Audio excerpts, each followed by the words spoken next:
이번에는 영어 시제에 대한 공부를 같이 해보도록 하겠습니다.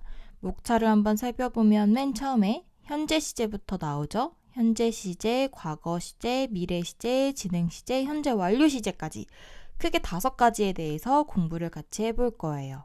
그러면 맨 처음 부분부터 같이 살펴봅시다. 첫 번째로 일반 동사의 3인칭 현재 단수형이라고 나와 있죠.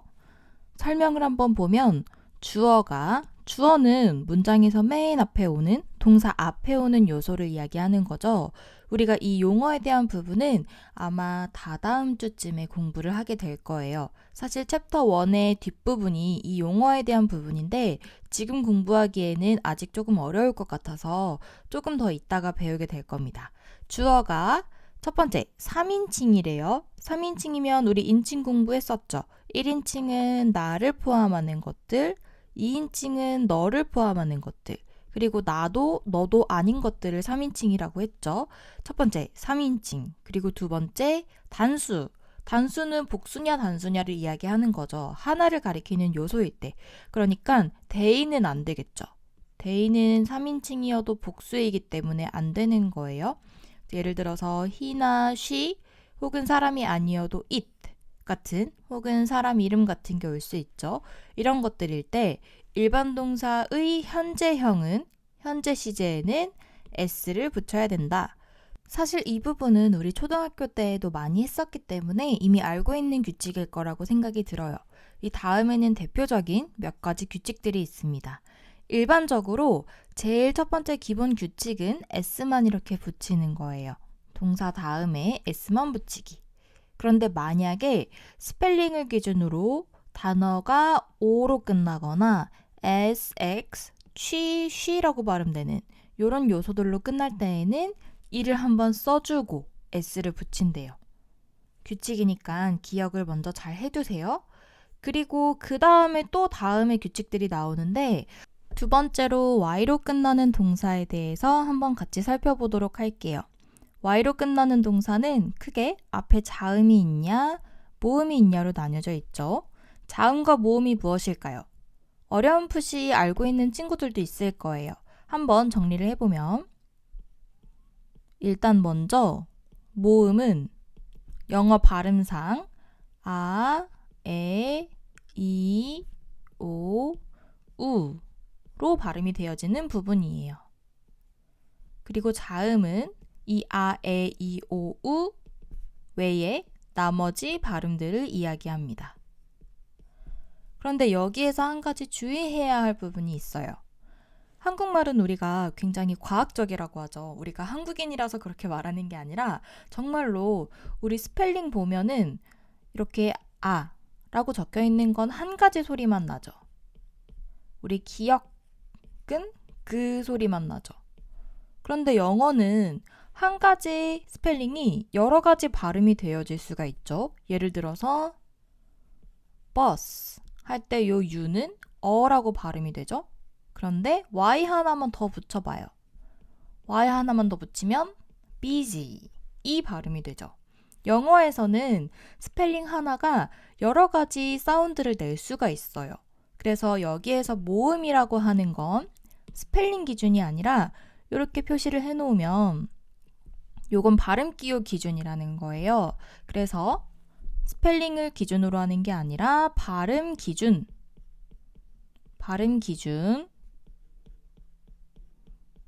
우리나라 말로 표현하자면 아, 에 혹은 에, 이, 오, 우로 발음되는 부분들이 모음이라고 생각하면 됩니다.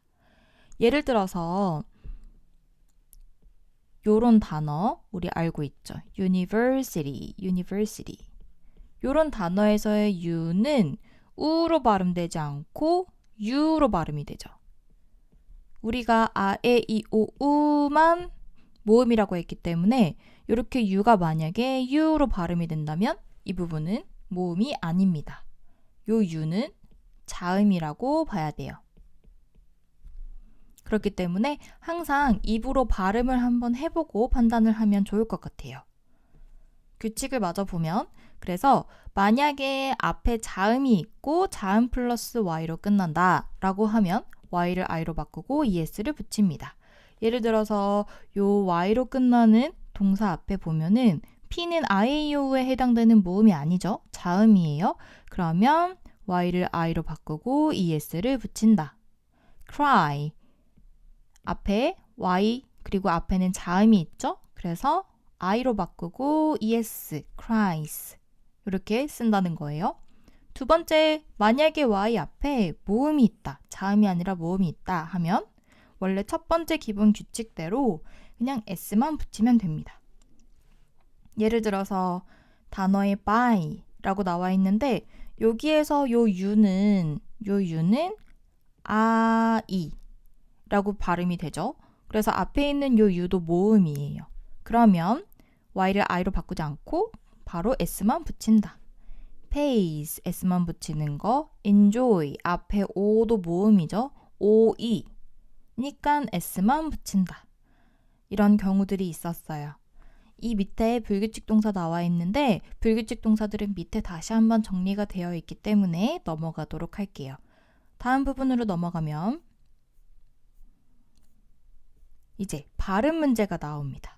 발음 문제는 쌤이 풀지 말라고 했었을 거예요. 왜냐하면 학교 시험에서 사실 안 나오기도 하고 우리가 판단하기에 조금 애매하다고 느껴지는 부분들이 있을 수도 있어서 쌤이 설명만 해주고 넘어갈 거예요. 우리가 3인칭 현재 단수형에서는 s를 붙인다고 했는데 이 s가 발음되는 방식이 이렇게 세 가지가 있대요. 첫 번째는 s, 두 번째는 z, 세 번째는 is 이렇게 세 가지로 발음이 되는 거예요. 한번 보면은 s, 쉬, 취음을 제외한 무성음으로 끝나는 경우, 두 번째는 z, g 음을 제외한 유성음으로 끝나는 경우 이렇게 나와 있어요. 스랑 z는 유성음이냐 무성음이냐의 차이로 보면 되는데 그러면 유성음이 뭔지 무성음이 뭔지를 한번 생각해 봐야겠죠?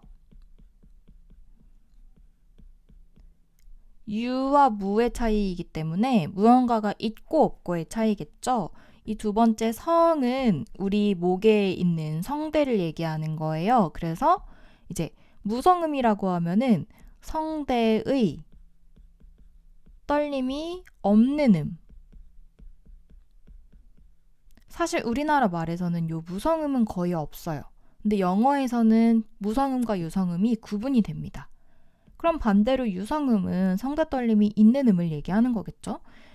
예를 들어서 영어에서 우리가 트 사운드를 발음을 할 때 직접 트 해보면 목을 한번 만져보면 목이 떨리는지 안 떨리는지 판단할 수 있어요. 트 하면 성대가 떨리지 않죠.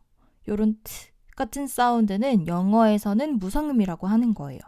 그런데 비슷하게 들릴 수도 있지만 우리가 드 사운드를 발음을 하면 드는 목이 떨리죠. 이렇게 목이 떨리는 음은 유성음이라고 하는 겁니다. 이제 보면은 요 발음도 우리가 스 하면은 성대의 떨림이 없어요. z는 목이 떨리죠. 그래서 요건 전적으로 발음하기 편하도록 앞에 있는 음이 목이 안 떨리는 무성음이면 이 뒤에 있는 s도 똑같이 목이 안 떨리는 음으로 발음을 해준다는 거고 앞에 있는 발음이 목이 떨리는 음이었다면 똑같이 발음을 편하게 하기 위해서 뒤에 있는 부분도 z, 목이 떨리는 음으로 써준다는 거예요. 그래서 이 첫 번째 단어는 stop 할 때 p는 떨리지 않는 음이죠. stop 이기 때문에 요 뒤에 s도 stops 이렇게 발음이 되는 거죠. 그런데 요 두 번째 단어는 land 할 때 드는 목이 떨리는 음이에요. 그래서 land 이렇게 발음이 된다는 거예요. 그래서 항상 만약에 문제에 나온다면 요 마지막 음만 고려하면 됩니다. 마지막 음을 내가 발음을 해봤을 때 목이 떨리는지 떨리지 않는지를 판단해 보면 돼요. 그 다음에 세 번째로는 is라는 발음이 있죠.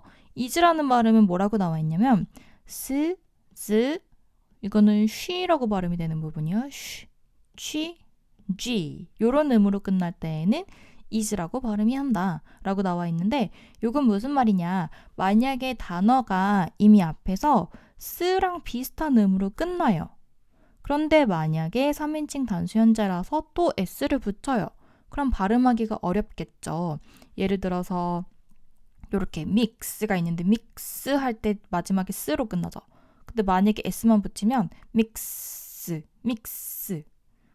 발음을 s를 두 개를 합쳐서 해야 되니까 굉장히 어려울 수 있다는 거예요. 그래서 이럴 때에는 발음하기 조금 쉽게 약간의 모음을 넣자. mixes 이렇게 I를 넣자 라고 이제 규칙이 정해진 거죠. 그래서 여기에서 하는 말은 사실 S랑 비슷한 음으로 끝났는데 또 S를 붙여야 되는 경우에 앞에 발음하기 쉽게 좀 편한 모음 하나를 넣어주자가 세 번째 규칙이었습니다. 사실 쌤이 앞에서도 말했듯이 이 부분은 학교 시험에서는 문제를 풀어야 할 일이 정말 1%도 없어요. 그렇기 때문에 쌤이랑 공부할 때만 발음에도 나름의 규칙이 있구나 그 정도만 생각하고 넘어가면 될 것 같아요. 이 부분은 문제는 풀지 않을 거예요. 이제 그러면 그 다음에 현재 시제가 나옵니다. 현재 시제는 영어 시제에서 가장 기본이 되는 시제이기 때문에 크게 어렵지 않을 것 같아요. 첫 번째부터 한번 살펴보면 현재 시제는 현재의 상태에 대해서 나타낼 때 쓴다고 합니다. 그래서 she is a teacher. 그녀는 선생님이다. 여기에서 선생님이라는 현재의 상태를 현재 시제가 이야기를 해주고 있죠. 그리고 두 번째로 Alice looks happy now. 앨리스는 지금 행복해 보인다. 항상 시제 문제에서는 이 시간 표현이 가장 큰 힌트예요. 이 시간 표현이 now가 아니라 만약에 yesterday였다면 우리가 과거 시제를 써야 됐겠죠. 그래서 항상 시간 표현에 주목을 해야 됩니다. 앨리스는 지금 행복해 보인다. 그리고 두 번째는 습관과 반복적인 일에 대해서 쓸 때에도 현재 시제를 쓴대요. 습관이라는 건 과거에도 계속 규칙적으로 해왔던 건데 그게 지금도 하고 있다는 말이고 그리고 내가 의도적으로 그만두지 않는 한 어느 정도는 앞으로도 계속 할 거다 라는 말이죠. 그래서 그럴 때에는 굳이 시간 표현을 고려하지 않고 현재 시제로 쓰면 된다는 말이에요. 그래서 he always 항상 watches the news at 9. 9시에는 뉴스를 봅니다. She keeps a diary. 우리 다이어리 쓰다라고 할 때에는 keep이라는 단어를 씁니다. keeps a diary every day. 매일 일기를 쓴다. 그리고 세 번째는 일반적인 사실이나 진리. 이건 무슨 말이냐면 시간이 지나도 항상 사실인 거. 그런 부분들은 그냥 현재 시제로 쓴다는 거예요. 예를 들어서 3 and 1, 3 그리고 1이니까 이건 더하기를 나타내는 거예요. 3 더하기 1은 is 4, 4입니다. 이런 수학적인 공식은 시간이 아무리 지나도 시간과 상관없이 항상 맞는 말이죠. 그래서 이럴 때에는 현재 시제를 쓴다. 그 다음에 Water freezes at 0 Celsius degree. 물이 0도에서 옵니다. 이런 과학적인 사실도 시간과 상관없이 항상 사실이기 때문에 현재 시제를 씁니다. 그리고 네 번째로 속담이나 격언에 대해서 나와 있는데 우리 속담, 한국말로도 속담 쓸 때 있는 그대로 쓰죠. 우리가 우리 표현에 맞게 바꿔서 쓰지 않죠. 예를 들어서 어떤 게 있을까요? 예를 들어서 똥 묻은 개가 겨 묻은 게 나무란다. 이런 표현 종종 쓰잖아요. 똥 묻은 개가 겨 묻은 게 나무란다더니 이렇게 쓰는데 우리가 거기에서 겨가 뭔지 잘 몰라요. 겨가 뭐지? 사실 우리 현대사회에서는 우리가 직접 농사를 짓지 않기 때문에 겨가 뭔지 잘 모를 거예요. 그래도 우리는 옛날부터 써져 왔던 그 표현 그대로 쓰죠. 영어도 마찬가지예요. 영어도 굳이 시간에 따라서 혹은 현대 사회니까 뭔가 표현을 바꿔서 쓰지 않고 그대로 쓰기 때문에 이럴 때 그냥 현재 시제로 쓴다는 거예요. A rolling stone, 구르는 돌에는 gathers no motes, 이끼가 끼지 않는다. 계속해서 노력을 해야 된다는 거고 time is gold, 시간은 금이다. 이런 표현들이 있죠. 이런 속담이나 격언들은 시제에 상관하지 않고 있는 그대로 똑같이 쓰면 됩니다. 그 다음으로 넘어가면 이제 문제가 나오는데 S 붙이는 거 잘 주의해서 쓰면 될 것 같고 이제 그 다음에 과거 시제가 나옵니다. 과거 시제도 마찬가지로 처음에 d를 붙이는 규칙이 나오는데 맨 처음에 대부분의 경우에는 기본 형태로 ed를 붙입니다. 그런데 만약에 이미 동사가 e로 끝나 있다 하면 d만 붙이면 됩니다.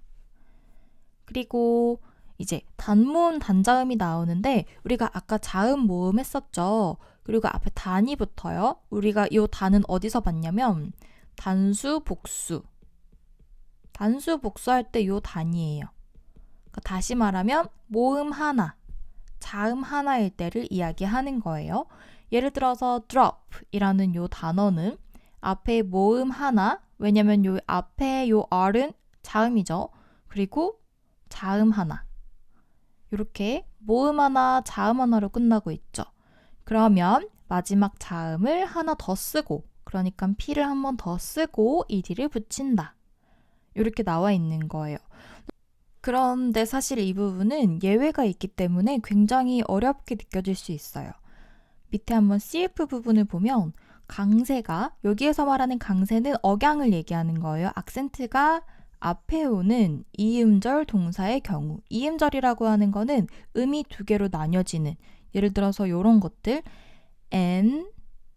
enter 이렇게 두 개로 나눠지죠. 이렇게 이음절인 부분을 이야기를 하는 건데 요 이음절의 동사 중에서 강세가 요 앞에 온다면 enter 이렇게 앞에 온다면 여기에서 단모음, 단자음으로 끝나더라도 r을 한 번 더 써주지 않고 그냥 ed를 쓰면 된다는 거예요.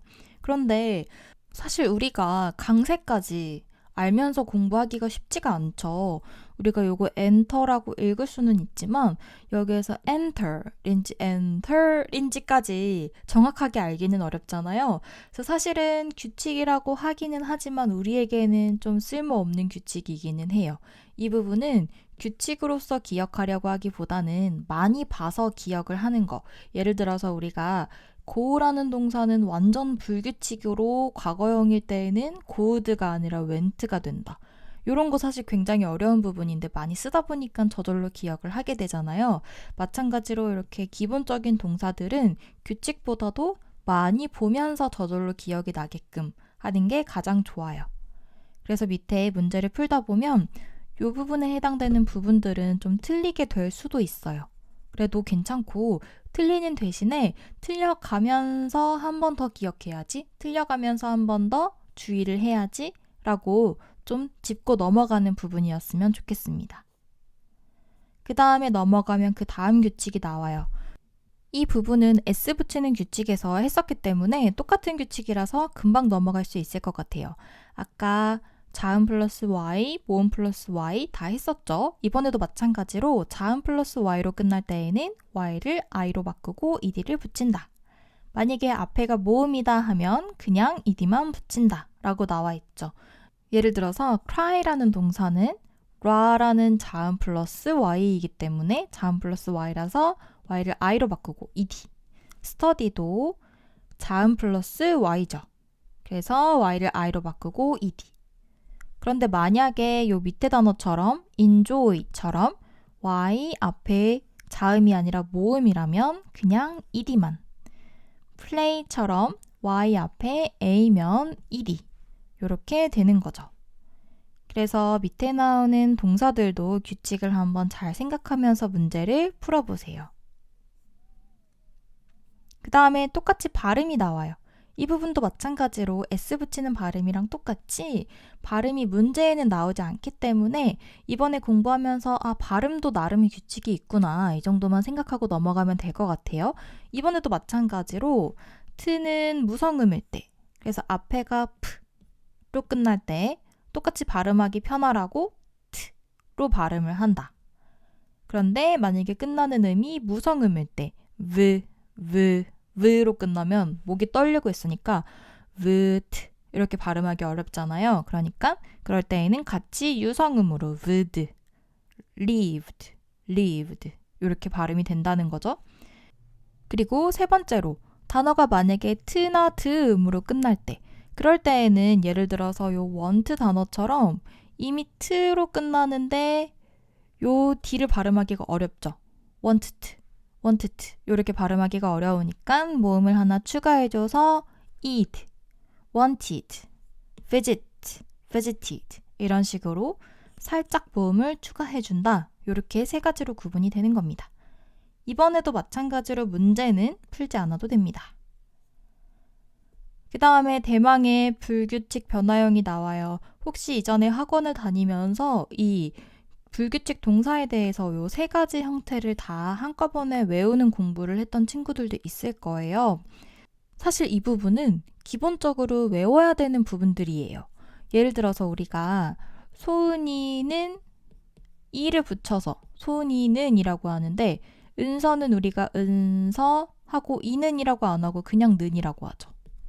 이런 거 우리가 한국말 할 때 생각하면서 규칙이라서 막 소은은 밑에 받침이 있으니까 이를 붙이고 이렇게 생각하면서 말하지 않잖아요.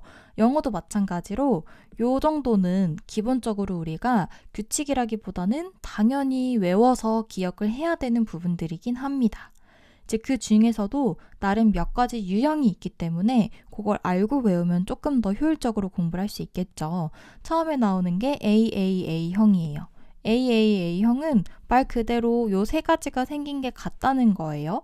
원형과 과거형과 과거분사형. 과거분사는 보통 우리가 PP 형태라고 하는데 요 형태가 세 가지가 생긴 게 똑같은 거죠.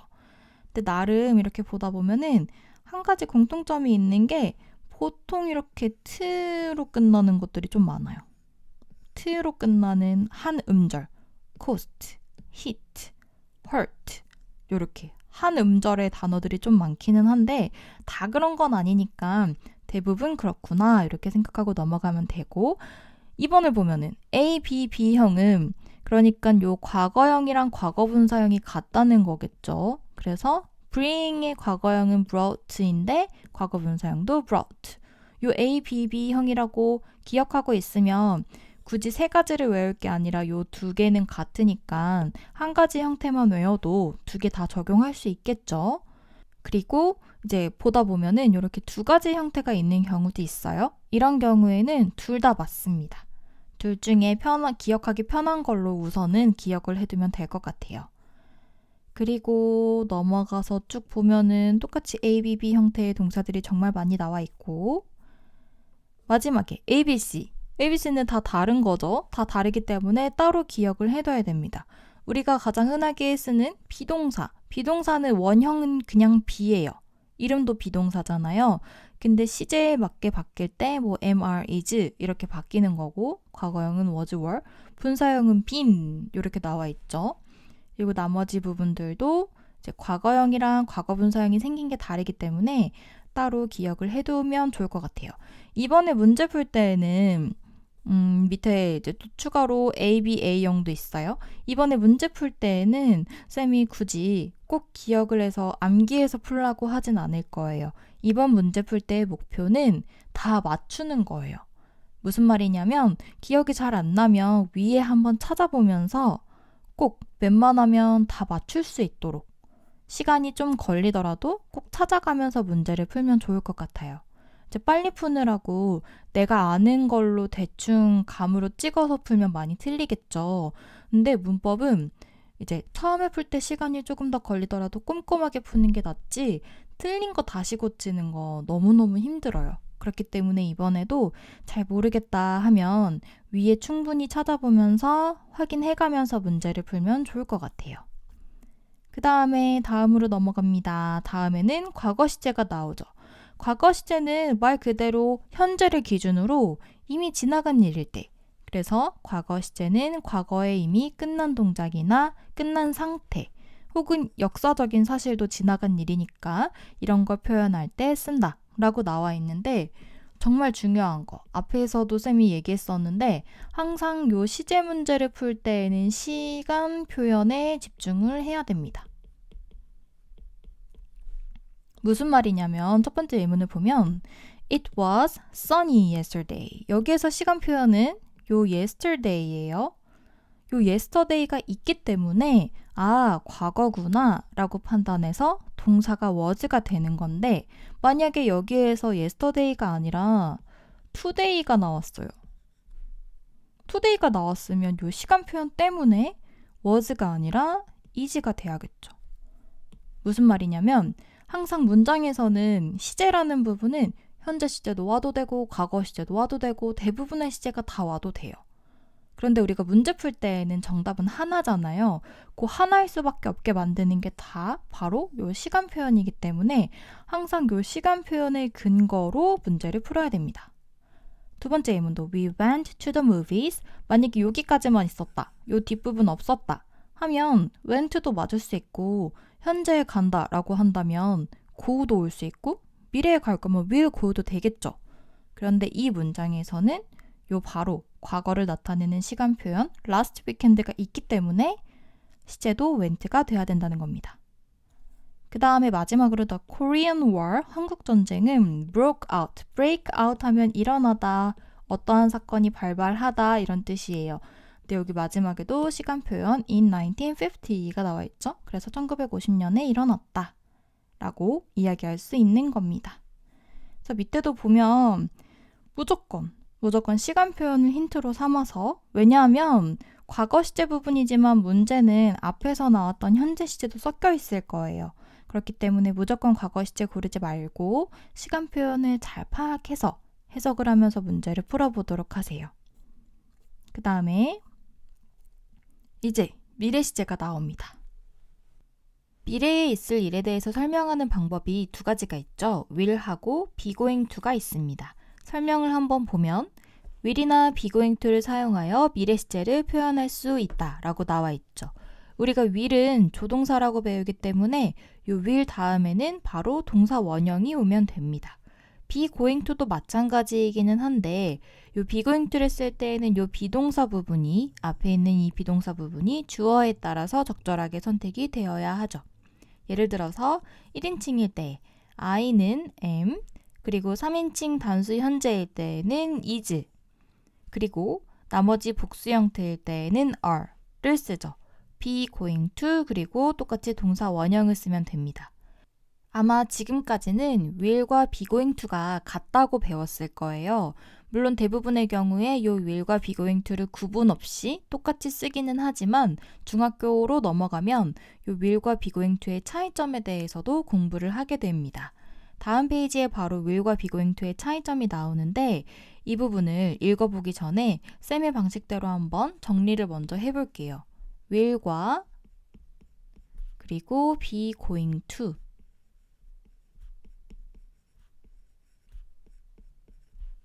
이렇게 나눠보면 일단 첫 번째로 미래에 대한 일을 예측할 때 be going to는 주로 근거가 있는 예측을 할 때 주로 많이 씁니다.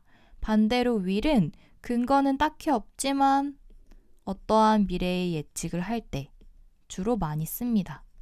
예를 들어서 내일 영어 수업이 있는데 소명이가 오늘 단어 공부를 정말 열심히 하고 있어요.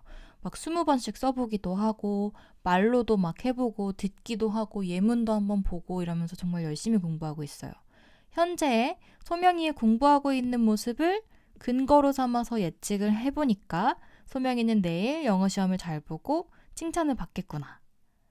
이런 경우에는 be going to를 쓰겠다는 거죠, 주로. 그런데 만약에 굉장히 막연한 거, 한 20년 뒤에 소은이는 아마 직장을 다니고 있겠지? 뭐 결혼을 해서 아이가 있을 수도 있겠지? 이런 식의 현재의 근거가 딱히 없지만 예측해보는 일에 대해서는 will을 더 많이 쓴다는 거죠. 두 번째는 어떠한 미래에 결정한 일에 대해서 이야기를 하는 건데 be going to는 이미 계획한 일에 대해서 이야기할 때 주로 많이 씁니다. 그런데 will은 지금 말하고 있는 지금 막 결정한 일,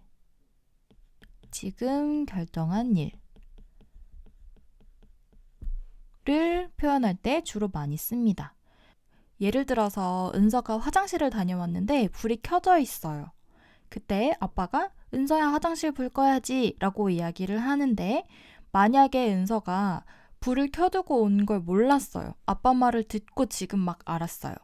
그런데 불을 끄러 간다 라고 하면 지금 아빠 말 듣고 지금 바로 결정한 일이니까 그때에는 will을 더 많이 쓰겠다는 거죠. I will turn it off 라고 하겠죠. 그런데 만약에 은서가 일부러 켜놓은 거예요. 왜냐하면 은서가 잠깐 나왔다가 다시 들어갈 거기 때문에. 그래서 알고 있어요. 제가 조금 있다가 끌 거예요. 라고 이야기를 한다면 그건 아빠가 말하고 있기 전에, 그러니까 은서가 대답하기 전부터 이미 계획한 일이 되겠죠. 그래서 그럴 때에는 I am going to turn it off 이렇게 대답을 하면 된다는 거죠. 그리고 마지막으로 하나만 더 이야기하면 will은 미래의 어떠한 일인데 의지를 가지고 미래에 할 일에 대해서 표현할 때 주로 많이 씁니다. 우리는 아직 요 will을 조동사 will 정도로만 알고 있지만 나중에 단어 공부를 더 많이 하다 보면 will이 다른 뜻도 있다는 걸 알게 될 거예요. 요 will은 실제로 명사로 쓰일 때에는 의지랑 관련된 의미들이 많이 있어요. 그렇기 때문에 미래의 일을 나타낼 때에도 내가 미래에 어떠한 일을 꼭 이뤄낼 거야 라고 의지를 갖고 하는 말일 때에 더 많이 쓴다는 거죠. 예를 들어서 나는 공부를 열심히 해서 다음에 꼭 좋은 성적을 받을 거야. 혹은 나는 너한테 다음에 꼭 이걸 해줄게, 약속해. 이런 느낌일 때 주로 will을 많이 쓴다는 거예요. 이런 차이가 있는데 사실 학교 시험에서는 이런 차이까지 물어보는 문제들은 거의 나오지 않아요. 오히려 회화할 때, 왜냐하면 회화에서도 미래의 일을 나타내는 경우가 굉장히 많잖아요. 회화할 때 이런 걸 기억하고 있으면 말을 조금 더 자연스럽게 할 수 있습니다. 밑에 내용을 복습 겸 한번 살펴보면 첫 번째, 요 will에 대한 설명인데 미래에 대한 추측이나 의지를 나타낼 때 요 의지 나와 있었죠. 추측인데 요건 쌤이 말했듯이 근거가 딱히 없는 막연하게 해보는 예측을 얘기하는 거예요. 예를 들어서 It will rain next Sunday. 다음 주 일요일에는 비가 올 것이다. 그리고 I will show you my album. 이건 약간의 의지가 있는 거죠. 다음에 너한테 보여주고 싶어, 보여줄게 라는 거예요. CF에 한번 보면 추측을 나타낼 경우 be going to로도 쓸 수 있다 라고 나와 있죠. It is going to rain next Sunday. 다음 주 일요일에는 비가 올 것입니다. 사실 이 책에서는 중학교 1학년 수준이기 때문에 쌤이 말한 요 부분이 자세하게 설명이 되어 있지는 않고 있어요. 단순하게 추측일 때 will을 쓸 수 있는데 be going to도 쓸 수 있다. 이렇게 나와 있죠. 만약에 요 설명이 무슨 설명인지 잘 이해가 안 되면 쌤이 정리해둔 요 부분을 참고해서 생각을 하면 좋을 것 같아요. 두 번째도 보면 be going to 같은 경우에는 미래의 계획이나 예정을 나타낼 때 쓴다 라고 나와 있죠. 쌤이 말했듯이 계획이나 예정 부분에서도 이미 계획한 일을 쓸 때 주로 be going to를 많이 쓴다고 했어요. 예문을 보면 He is going to have a date with Jane tomorrow. 이미 계획한 일인 것 같은 느낌이 들죠. What are they going to do this weekend? 무엇을 할 거니? 이런 질문은 지금 계획한 거 있어? 이미 계획되어지는 거 있어? 라고 물어보는 느낌이기 때문에 be going to를 많이 쓰는 거예요. They are going to have a party. 파티 열 거야. 이것도 요 대답하기 전부터 계획을 한 일이겠죠? 그래서 be going to를 더 많이 씁니다. 아직은 좀 헷갈릴 수 있어요. 그런데 이번 문제에서는 요 두 개를 정확하게 구분해야 되는 문제는 많이 나오지 않으니까 걱정하지 않아도 됩니다. 문제도 밑에 한번 보면 처음에는 will과 be going to를 구분 없이 쓰는 류의 문제가 나오기 때문에 be going to 적절하게 잘 바꿔주는 문제이고 그 다음에도 알맞은 걸 고르라고 했지만 사실 요 앞에 힌트들을 힌트 삼아서 푸는 문제이기 때문에 will을 써야 될지 be going to를 써야 될지 요걸 판단해야 되는 문제는 아니에요. 그래서 어렵지 않게 풀 수 있을 것 같아요.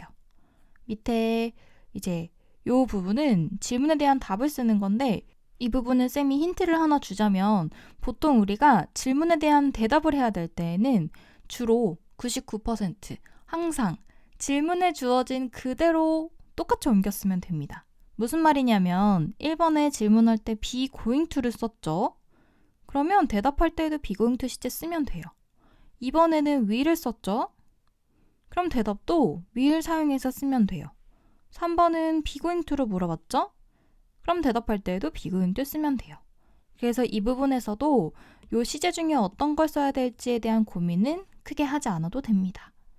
이쯤 되면 다 잘 풀 수 있겠죠? 그 다음에 진행시제로 넘어갑니다. 진행시제에 처음에 ing 붙이는 연습을 하는데 이 부분도 잘 할 수 있을 거라고 생각이 들어요. 원래 ing는 동사 뒤에 붙이는데 만약에 자음, 우리 자음 했던 거 기억나죠? 모음이 아, 에, 이, 오로 발음되는 거였고 자음은 요 모음 뺀 나머지들이었죠. 요 나머지들 자음 플러스 이로 끝나는 경우에는 이를 빼고 ing 그래서 come 할 때 요 이를 빼고 ing 이렇게 써준다 라는 규칙이 있었고 또 넘어가 보면 IE로 끝나는 경우 원래는 우리가 S 붙이거나 D 붙일 때에는 자음 플러스 Y로 끝나면 요 Y를 I로 고치고 뭐 ES 붙인다, ED 붙인다 이렇게 규칙이 있었는데 요번에는 반대로 IE로 끝나는 경우에는 Y로 바꾸고 ING를 쓴대요. 요렇게 lie 할 때 IE로 끝나는데 요 IE를 Y로 바꾸고 ING tie, IE로 끝나는데 Y로 바꾸고 ING 이렇게 쓴다는 거죠. 그리고 단모음, 단자음이 나오는데 요것도 했었죠. 앞에 단이 붙으면 단수냐 복수냐의 개념이라고 했죠. 모음 하나, 자음 하나로 끝나는 경우에 마지막 자음을 하나 더 써주고 ing. 그래서 run 하면 단모음, 단자음이에요.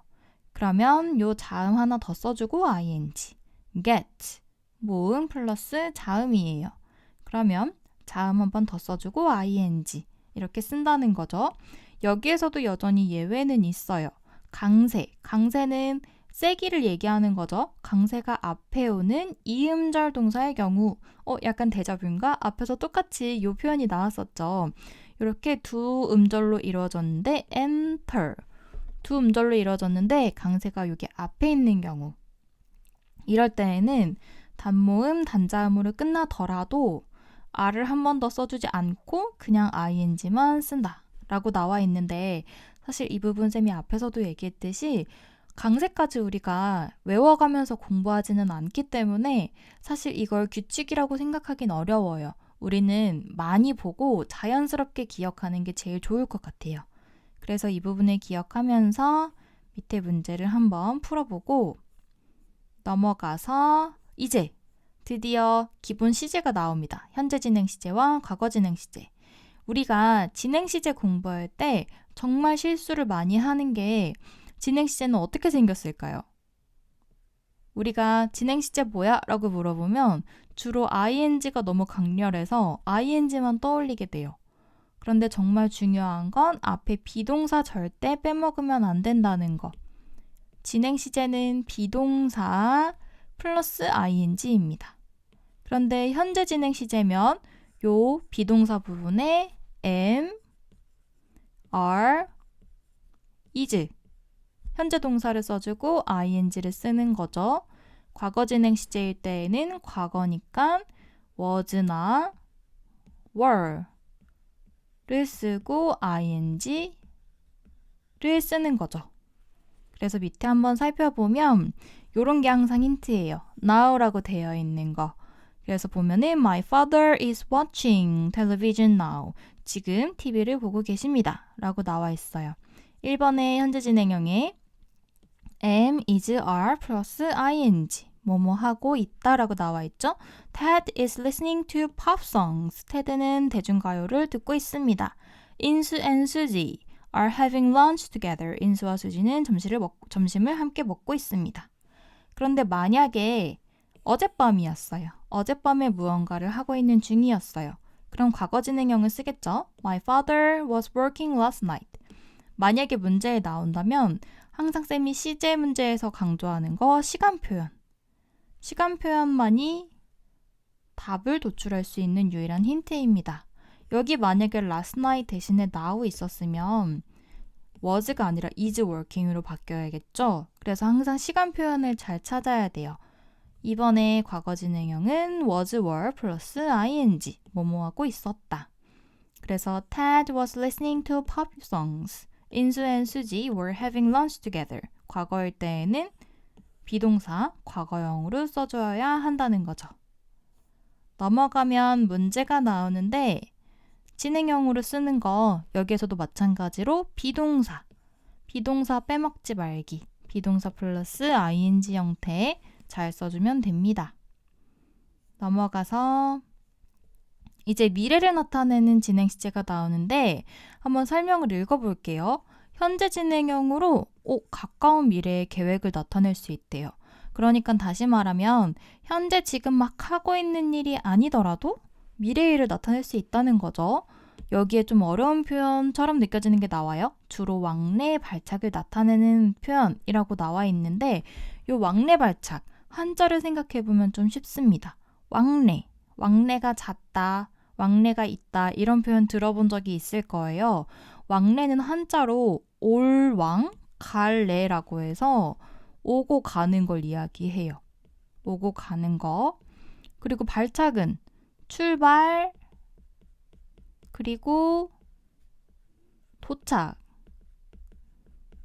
그래서 오거나 가거나 출발하거나 도착하거나 이런 류의 동사들 예를 들어서 여기 이렇게 나오죠. go, come, start, leave, arrive 이런 류의 동사들이 주로 출발하다, 도착하다, 뭐 오다, 가다 이런 류의 동사들이에요.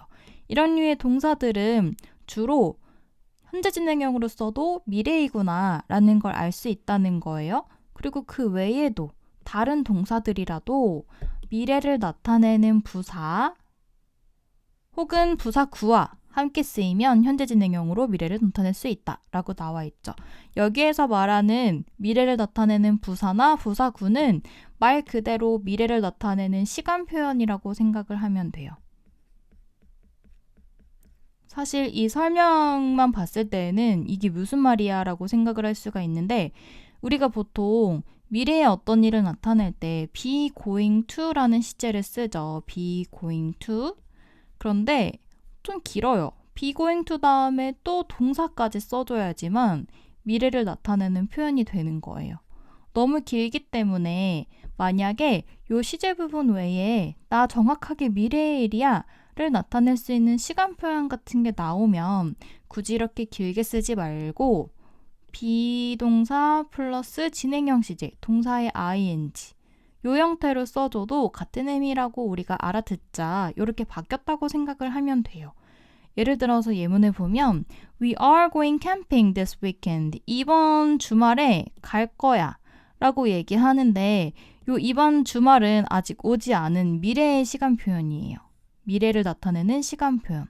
그럴 때 우리가 이 부분을 we are going을 비동사 플러스 ing 이 부분을 원래대로면 we are going to go 이렇게 써야 되는 거예요. be going to는 시제이고 이 부분은 시제이고 가다라는 동사인 go를 뒤에 이렇게 써줘야 되는 거예요. 너무 길죠. 그래서 어차피 누가 봐도 this weekend라고 하면 미래인 건 알 수 있으니까 짧게 그냥 we are going이라고 하자 라고 이야기를 하는 거죠. 두 번째 문장도 마찬가지로 he is coming here soon. soon이라고 하면 아직 오지 않았다는 거, 가까운 미래라는 거 알 수 있죠. 그래서 원래는 he is going to come이 돼야 되는 거예요. he is going to come here soon. 너무 길죠. 그래서 이럴 때에도 he is coming here soon 이라고 이야기를 하는 거죠. 이 부분에서도 우리가 느낄 수 있듯이 영어를 쓰는 사람들도 마찬가지로 상대방이 알아만 들을 수 있다면 최대한 짧게 쓰는 걸 좋아한다는 거예요.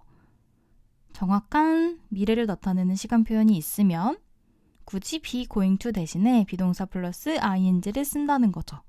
이제 두 번째 보면은 요 똑같은 진행 시제인데 현재와 미래를 나타내는 부분을 비교를 해보는 거예요. 처음에 보면 What are you doing? What are you doing? 똑같아요. 그런데 차이점은 딱 요거 하나, 시간 표현이죠. Now가 붙으면 지금 뭐 하는 중이야? 라고 물어보는 거. 만약에 tomorrow가 나오면 미래에 뭐 할 거야? 라는 걸 물어본다는 거죠.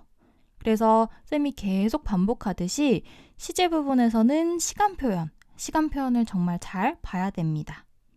프랙티스 17 보면 대답하는 부분이 나오는데 이 부분도 마찬가지로 물어보는 요 의문문에서의 형태 잘 봐서 똑같은 형태로 대답을 맞춰서 해주면 됩니다. 넘어가서 두 번째에도 이제 B의 대답을 완성하는 건데 여기도 마찬가지로 물어보는 부분, 의문문의 시제 잘 파악해서 의문문에서 쓴 시제 그대로 대답할 때도 똑같이 일치해서 맞춰서 써주면 됩니다. 그 다음에 현재 완료 시제가 나와요. 현재 완료 시제는 처음에는 조금 어렵게 느껴질 수도 있는 부분인데 의미를 잘 파악해보면 잘 따라올 수 있어요. 설명을 한번 보면 현재 완료 시제는 have, has 플러스 과거분사의 형태로 이 과거분사는 이제 쌤이 pp라는 기호를 많이 쓸 거예요. have pp의 형태로 이 부분이 중요합니다. 과거에 일어난 일을 현재와 연관지어 나타낼 때 쓴다 라고 나와 있죠. 무슨 말이냐면 어떠한 일이 과거에 이미 일어난 일일 수도 있어요. 그림을 한번 그려보면 여기가 현재면 어떠한 일이 과거에 일어났어요. 그 과거에 일어난 일이 현재랑 연관성이 있다는 거죠.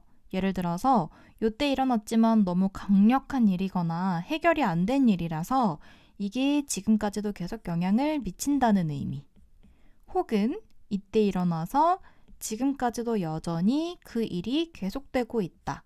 라던가 어쨌든 과거에 일어난 일이 현재랑 연관이 있다. 라는 걸 나타내고 싶을 때 쓰는 시제가 현재 완료라고 합니다.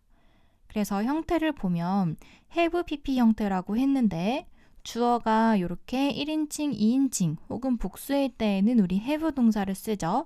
have been ill since last week. since 하면 그때부터 지금까지 라는 뜻이기 때문에 현재 완료랑 굉장히 잘 어울리는 시간 표현입니다. 부정문일 때에는 have not을 쓰겠죠. 그리고 3인칭 단수일 때에는 당연히 have 대신에 has를 쓰겠죠. 그래서 예를 들어서 보면은 설명에 He began to live in London 6 years ago. 그림으로 한번 나타내보면 이 부분도 마찬가지로